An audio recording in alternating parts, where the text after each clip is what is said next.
In order to add a user, let's say you have a housekeeper or somebody coming by to watch your house, you need to know your master user code. The default master user code is 1234. 01 is your installer code. 02 is your master user code. So 03 through 36 are the usable codes to add other people. So in this case, we're going to create a 03.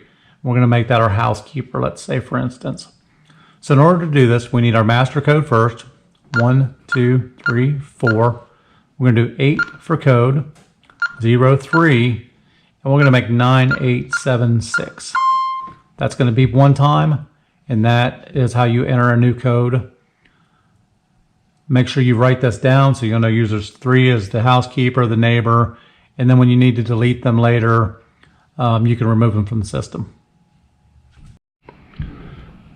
Thank you for watching the video. Please click the like button and subscribe. If you have any questions or comments, please leave them below. If you need to know how to do anything in particular, please leave them in a comment or send me a message. I will try to help you out the best I can.